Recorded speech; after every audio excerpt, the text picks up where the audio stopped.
Olá, amigos da TVL, está começando o programa Nossa Gente. Meu convidado hoje é o professor doutor Djalma Patrício. Professor, muito obrigado por ter aceito o nosso convite e participar do programa Nossa Gente. Eu que agradeço essa oportunidade de poder falar alguma coisa para os ouvintes da TV Legislativa. Bom, o senhor é professor há muito tempo, né? Sim, eu comecei em 95 como professor de fotografia e hoje leciono também linguagem para design, além de fotografia, e coordeno um projeto de TV para os alunos aqui do curso. Bom, o seu sotaque ainda nos remete ao passado e aí vem a origem, né?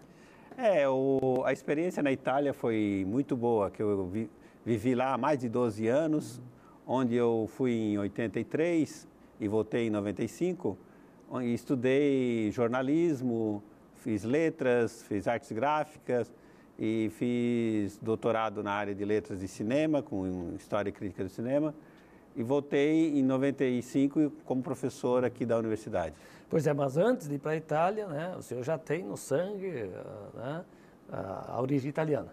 Sim, tem uma origem parte de mãe, né, tanto que o que me facilitou, né, estudar italiano, e porque todo o estudo que eu fiz lá foi na língua italiana, inclusive a tese de doutorado foi definida em italiano, apesar que no meu nome não tem mais o nome italiano, porque o que domina é o homem, né, que é o pai, que é de origem portuguesa. E a mãe, qual era o sobrenome?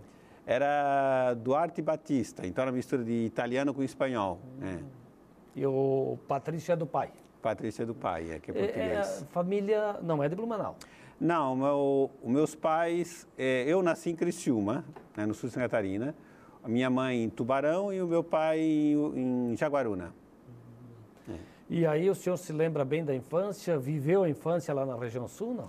Sim, eu estudei, inclusive fiz escola técnica, que é a escola SATIC, era a escola para os filhos de mineradores, porque meu pai trabalhava numa mina de carvão e se aposentou, inclusive jovem, ainda hoje ele tem mais de 75 anos, né? E lembro muito bem daquele período lá, filho de operário, mas graças a Deus tive boa escola devido a esses convênios que existiam com as mineradoras e os institutos técnicos. Além da mineração, o que se tinha como opção de trabalho naquela sua época de jovem lá em Criciúma?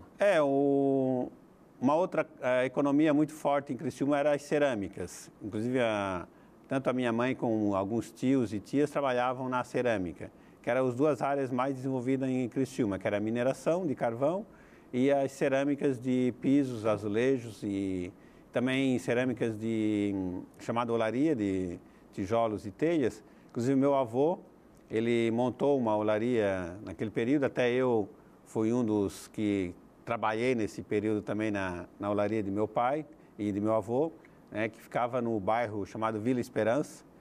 E então dominava a economia da época, era capital do carvão e do azulejo, como era chamada a Criciúma. Na mineração o senhor não chegou a trabalhar? Não, porque quando eu entrei na escola técnica, existiam na época 3 opções, que era mineração, eletrotécnico e desenho.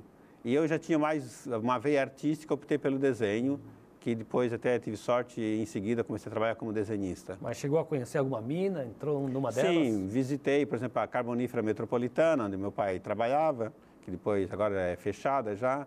Visitei também a Carbonífera Modelo, que ficava perto da Próspera, do bairro Próspera, mas assim só de visita, de trabalhar nunca. Até porque, imagino até que muitos dos nossos telespectadores não tenham nenhuma ideia de como funciona. Acho que a ideia mais recente sobre mineração é aqueles mineiros que ficaram lá no subsolo no Chile, né? No Chile. Aquela operação de resgate lá que marcou para muita gente, né? Inclusive a mineração em Criciúma também tem esse aspecto assim triste, porque corria muitas vítimas, porque o trabalho em subsolo, tanto que tinha insalubridade e periculosidade, né? Porque havia desabamento que usava explosivos para abrir as galerias. Meu pai, inclusive, ele trabalhava como carpinteiro de subsolo, então eles iam abrindo as galerias e ele com os colegas iam fazendo as armações em madeira para a segurança e garantia dos trabalhadores. E assim como seu pai, muitos dos criciumenses, dos catarinenses da região sul, viveram disso e ainda alguns vivem disso, né? Parece que ainda tem umas 2 carboníferas ainda em atividade, mas são poucas e a produção é pouca. Até existe agora uma probabilidade, eu não sei até que ponto, de revitalizar essa economia por causa da carência de energia elétrica, que as hidrelétricas não estão dando conta, e aí existe a possibilidade de ativar novas termoelétricas, como aquela de Capivari, que funciona com carvão. Carvão mineral, né? Exato. Agora, professor, o senhor então nasce, cresce, faz os estudos chamados básicos, né? E o senhor se muda para a Itália ou começa a trabalhar ali mesmo na região antes? Não, depois que eu terminei o curso técnico lá em Criciúma, eu me mudei para Curitiba, que eu tinha um parente em Curitiba, o Volney Pagani, que também de origem italiana, porque era a parte da família que tinha origem italiana, e ele me auxiliou ali, onde eu trabalhei como desenhista um período, e foi aí que eu comecei a me interessar em estudar no exterior. Antes de ir para a Itália, eu estive nos Estados Unidos. Eu estudei inglês nos Estados Unidos, na Holy Names College, em Oakland, que é perto de São Francisco, mas voltei em seguida, não fiquei muito tempo, e aí com contatos que eu consegui na época, em 83, eu consegui me inscrever na Universidade de Roma. Aí depois em Roma, além da faculdade de jornalismo que eu fiz na Angélicum, que é ligada à Igreja Católica, na época era ligada à Igreja Católica, depois se separou.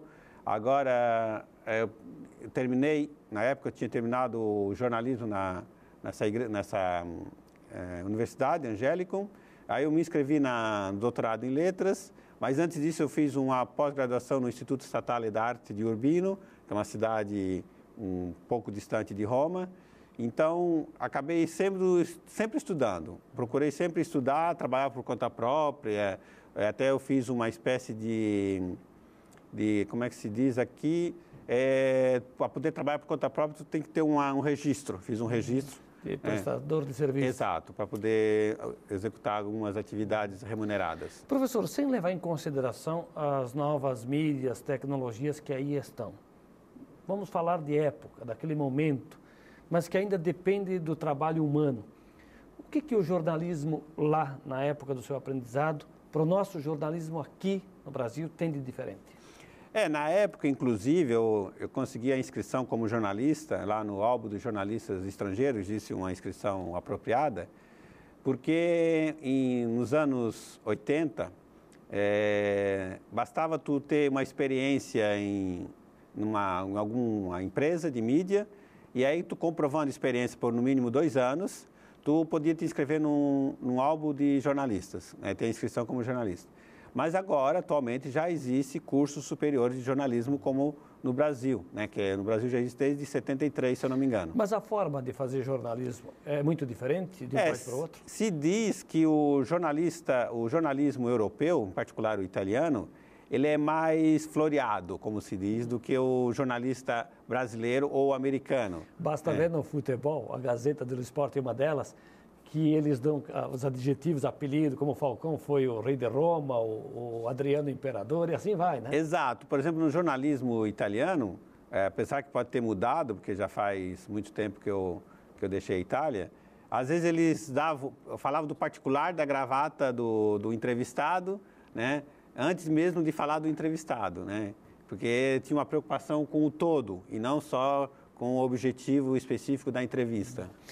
Bom, aqui caiu a obrigação do diploma. O Supremo derrubou. Agora, lá, naquela época, era exigido, ainda é o diploma? Não, quando eu estava lá não era exigido. Era exigido experiência comprovada. Autodidata. Isso, porque o que os jornais preferiam? Eles preferiam, por exemplo, ter uma pessoa formada na área em que o jornalismo está precisando. Por exemplo, se ele ia falar sobre jornalismo econômico, eles davam preferência a um economista.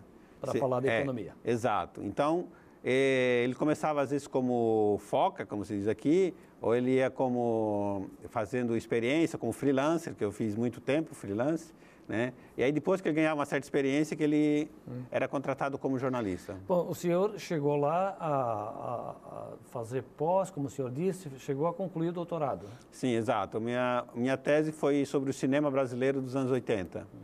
Inclusive, o livro foi atualizado recentemente sobre aquela época do cinema brasileiro e está na FURB Editora para publicação, então, que estou prometendo para breve. O senhor já tinha escrito um livro anteriormente? Sim, esse seria o 4º livro. Né? Já tem mais obras. Sim, porque o primeiro que eu publiquei com a minha volta aqui foi o trabalho de conclusão do curso de jornalismo, que é Grupos de Poder e de Pressão, né? Que foi o primeiro livro que eu publiquei em 99. Aí depois eu publiquei um livro sobre fotografia, porque eu leciono fotografia e fiz uma pós-graduação na Universidade de Londrina em fotografia. E em seguida publiquei um livro na área de gráfica e design, que é o livro Editoração Gráfica, o título do livro, né? E aí tem esse do cinema, que eu acabei deixando de lado por uns tempos, né? Porque eu não estava atuando na área, mas recentemente eu dei uma atualizada, porque o livro de cinema trata da grande produção que o Brasil teve nos anos 80, que chegava a produzir mais de 100 filmes por ano, né? Chegava até quase 200, tem um ano que chegou a 170 e poucos. E, de repente, com o governo Collor de Mello, a produção foi zerada, né? Que foi, segundo os relatos da época, era uma forma de acabar com a subvenção pública ao cinema, para obrigar os produtores a ter produção própria. Agora, professor, de um tempo para cá, o cinema no Brasil evoluiu, né? Sim, aqui é uma grande diferença que o cinema está vivendo agora é esta, que os filmes agora se produzem menos, não são tantos quanto nos anos 80, mas eu acredito que a qualidade é muito melhor. Como acabaste de dizer, o Quatrilho, a Central do Brasil, né? São filmes que chegaram a concorrer ao Oscar, até a Fernanda Montenegro como atriz, né? E é dessa nova geração. Isso é depois de toda aquela polêmica do governo Collor, que fechou a Embrafilme, fechou a Concine, e aí zerou naquele ano, 91, a produção praticamente foi zero, nenhum filme se produziu naquele ano, né? E aí começou devagar, com a ajuda do incentivo privado, né, de empresas privadas, teve a Lei Rouanet, que facilitou com esses financiamentos. Então, o cinema brasileiro, a produção foi menor, mas provavelmente de melhor qualidade, como você acaba também de afirmar. Além da Central do Brasil, né, do Quatrilho, tivemos aqueles 2 Filhos de Francisco, que também marcou, né? Tivemos também outra indicação ao Oscar, que foi o Companheiro, né? Que conta a história do ex-presidente Lula. Que é sobre o sequestro lá, o que é isso, Companheiro? Esse sim, mas teve esse também que fez a homenagem. O do Lula também foi recentemente indicado, né, como melhor filme estrangeiro, mas ficou só na nomeação, mas que concorreu ao Oscar mesmo foram aqueles outros. Professor Djalma, vamos fazer um breve intervalo e a gente retoma a conversa em seguida, pode ser? Pois não, à vontade. Djalma Patrício, professor, doutor, é o nosso entrevistado hoje aqui no programa Nossa Gente, que faz um breve intervalo. Logo, logo estaremos de volta. Até já.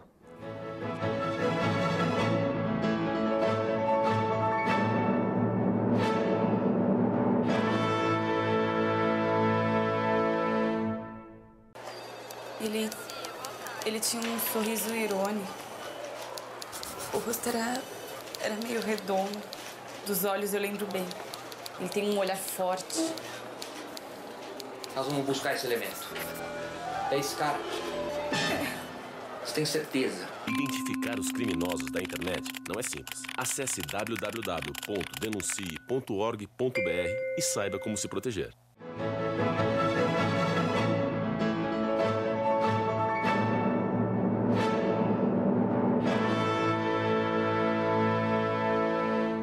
Estamos de volta na sequência do programa Nossa Gente. O meu entrevistado hoje é o professor Djalma Patrício, para falar um pouco de fotografia, sobre o trabalho de sala de aula, sobre o jornalismo, sobre o cinema. E nós fechamos aqui o bloco anterior falando do cinema, de alguns filmes recentes que estão aí na mente dos brasileiros. Mas antes do Quatrilho, né, tivemos outros, como o Pagador de Promessas. Né? Sim, do Anselmo Duarte. O Pagador de Promessa é um dos marcos da história do cinema brasileiro, que ganhou a Palma de Ouro em Cannes nos anos 60. Mas o que mesmo o Brasil é famoso no exterior é com o cinema do Cinema Novo, que tem como principal representante o Glauber Rocha, o Nelson Pereira dos Santos, o Cacá Diegues. Esses nomes são muito conhecidos na Europa como autores e artistas e cineastas brasileiros. Porque nós tivemos uma época que se vivia de pornô chanchada, né? Sim, era na época da Embrafilme. Se fazia filmes. Era uma forma, talvez, que o governo tinha de liberar verbas para a produção de modo a não comprometer a política. Isso era na época do governo militar, ou estou equivocado? Exato, naquele período. Bom, e tem aquele bem anterior, e aí eu acho que é um herói do cinema brasileiro, Mazzaropi, né, professor? O Mazzaropi ainda hoje ele tem reprises em canais públicos, como TV Cultura e Rede Brasil, né? Porque ele realmente é um dos grandes nomes da nossa cinematografia.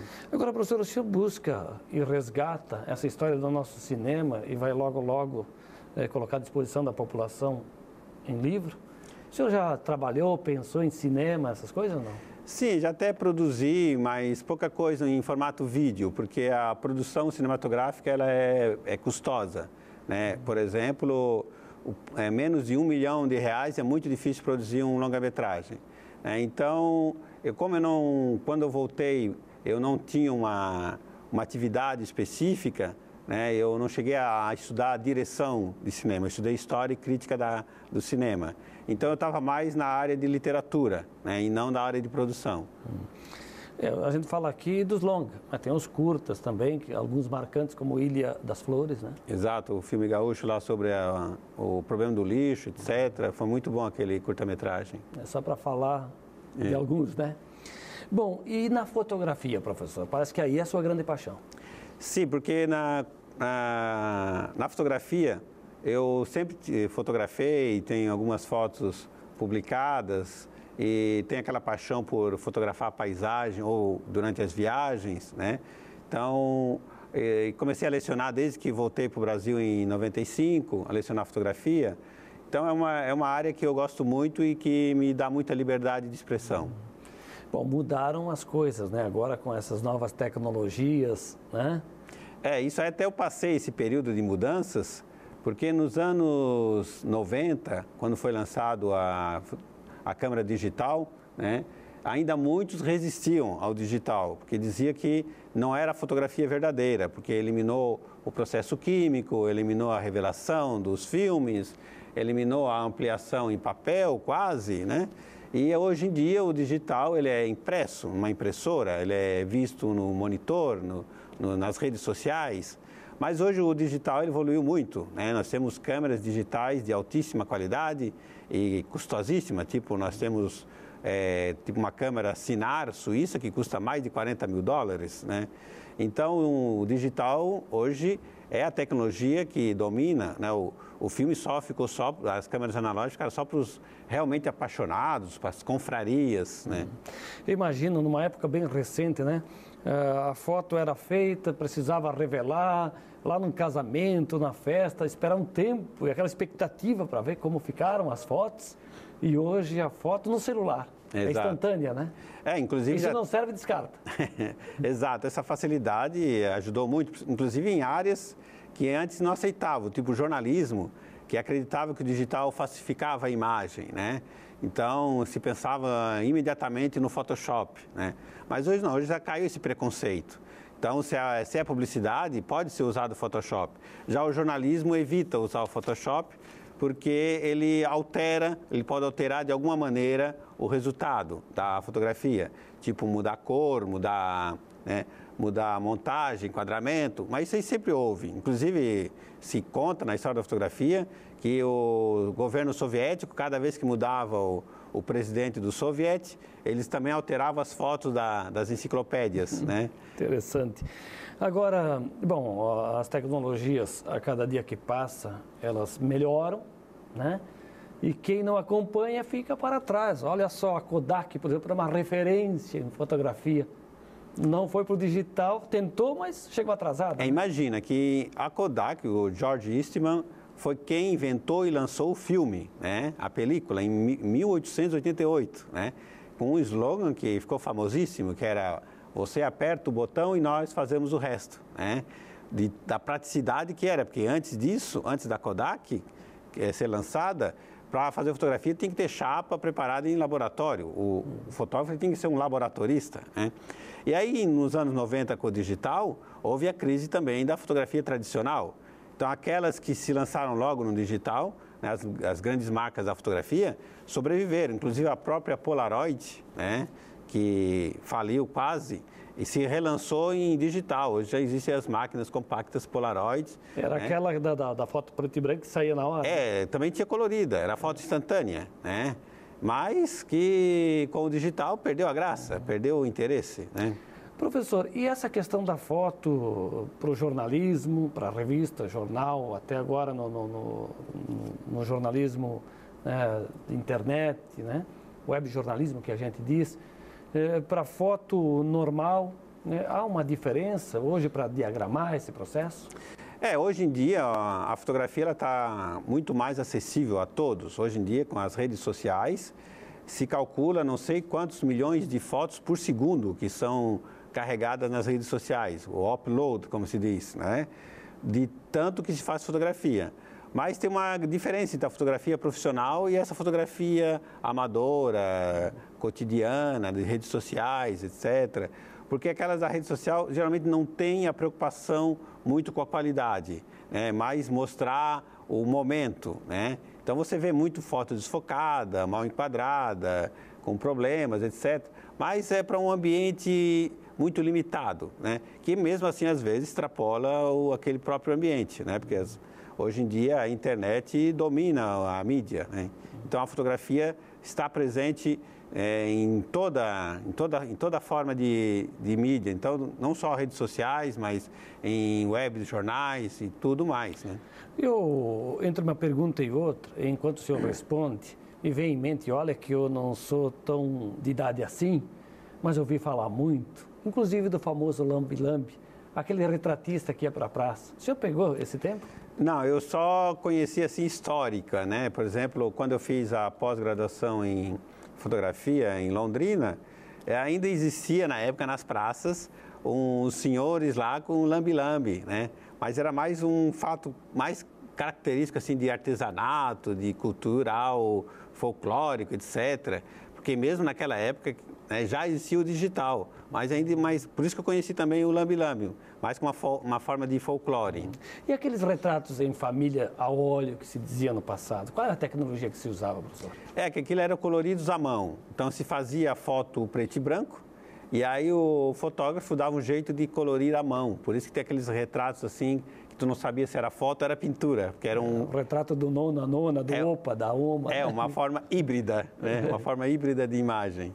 Interessante. Tem tanto assunto para se falar em fotografia, né? Muito, porque a fotografia é um campo muito vasto, porque com as novas tecnologias digitais, por exemplo, está permitindo fazer fotos com técnicas que antes era muito de tipo assim, o splash, que é fazer os respingos ser fotografados, né? Os subaquáticos e assim por diante. E a rapidez, a eficiência no envio também da foto de um lugar para o outro, né? O jornalismo ganhou muito com isso, tanto que já tem jornal aceitando que o jornalista faça foto com o seu celular, devido a essa facilidade. Professor, o senhor coordena aqui muitos projetos no curso de Publicidade e Propaganda da FURB. Nós usamos hoje aqui, inclusive, parte do cenário daquele programa da TV FURB desenvolvido pelos alunos, que é o Plugin, né? Isso, o Plugin é um programa que já existe há muitos anos, né, mais de 7 anos, que é um programa onde o aluno de comunicação, de publicidade e propaganda, ele tem a oportunidade de fazer algo, né, na sua área, né, na área de mídia, de veiculação, etc., onde entre os colegas, entrevistando professores, entrevistando profissionais, uma vez por semana, na FURB TV, vai ao ar esse programa de em torno de meia hora, que é uma atividade dos alunos bolsistas, né, em torno desse projeto. E a sua vida, professor, na sala de aula? Eu tenho como disciplina a fotografia, como eu falei, fotografia em publicidade, e linguagem em design, né? Que como eu fiz letras e fiz o doutorado em História e Crítica de Cinema, né? Também, e aí, o fato de ser desenhista, como eu falei, que foi a minha primeira profissão, trabalhei muitos anos como desenhista, isso me levou também a me dedicar também para essa área da área de linguagem. O senhor desenvolveu um manual de editoração eletrônica. Qual é a proposta desse manual? Esse manual ele foi lançado na época em que o computador substituiu o tipógrafo. Então, existe, com as novas tecnologias, muitas profissões que acabaram sendo substituídas ou deixaram de existir, né? E o tipógrafo foi uma delas, né? Porque o que era o tipógrafo? Ele juntava as letrinhas numa caixa, montava para depois mandar imprimir. Com o computador, acabou essa operação, e aí tu faz diretamente no computador. Inclusive, existe a tecnologia do press to plate, isto é, diretamente do computador para a impressora, não precisa nem mais a matriz. Então, esse livro, ele mostrava toda essa nova tecnologia, a importância das fontes de diagramação, os programas existentes, e que facilitou, por um lado, até se falava na época que estava tirando mão de obra de pessoas, né? Estava acabando com a mão de obra. Mas não, o que acontece com a tecnologia é que ela substitui o homem onde o homem pode ser substituído. Onde ele não pode, tipo assim, o intelectual que escreve, ele não vai ser substituído por uma máquina ou uma profissão que ainda exige a presença do homem. Nós temos aqui diante de nós 2 câmeras digitais, mas tem que ter um homem, uma pessoa que opere essas máquinas, né? Então, a máquina dificilmente vai substituir totalmente o homem. Essa é a minha opinião. A máquina, de certa maneira, né, do jeito que ela está aí, vai evoluir ainda mais, acaba dando conforto ou facilitando a vida, o trabalho do homem, né? Exato, como no caso da editoração eletrônica. O tipógrafo, se ele quisesse continuar trabalhando, ele teve que aprender a operar um computador, né? Em que era muito mais tranquilo, e eliminou inclusive uma doença típica do tipógrafo, que era um problema respiratório devido a manusear o chumbo, que eram as fontes móveis. Pois que trabalho, né? Mão de obra tremenda aquilo, né? Inclusive era perigosa, considerada de periculosidade e insalubridade. E assim, outras funções também, não só da área da comunicação, né, professor? Não, em todas as áreas. A tecnologia, ela tende a substituir o homem, mas na atividade que não é confortável para ele, né? Então, em vez de ele estar, por exemplo, hoje em dia, em vez de ele estar varrendo a rua, já existem máquinas que varrem, mas tem que ter o homem para operar a máquina. Professor, quando eu cursei aqui na FURB, Publicidade e Propaganda, fui seu aluno, e uma coisa que eu não aprendi, o senhor ensinou, eu que esqueci e não tem jeito. Por que a gente, ao fazer aquela foto, independente da tecnologia usada, por vezes, e quer ver se o cara é amador, o olho fica vermelho? Essa técnica é simples, é porque o flash, ele delata os vasos sanguíneos dos olhos. E aí predomina o vermelho do sangue, né? Por isso que aparecem os olhos vermelhos. E as máquinas que têm o anti-olhos vermelhos, que é um recurso da maioria das máquinas modernas, ela emite vários flashes antes, para que os olhos se acostumem com a luz, e aí evita os olhos vermelhos. Naquela época de acadêmico, a máquina ainda era analógica. Sim, aí o flash geralmente era um só, não eram vários. Professor, fico muito grato aí. Eu que agradeço. Professor Djalma Patrício, nosso entrevistado aqui no programa Nossa Gente, nos dando uma aula, verdadeiramente uma aula sobre comunicação, em especial a fotografia e outras áreas da comunicação. O programa Nossa Gente vai ficando por aqui. Eu te convido para seguir acompanhando a programação da TVL. A todos, um grande abraço e até a próxima.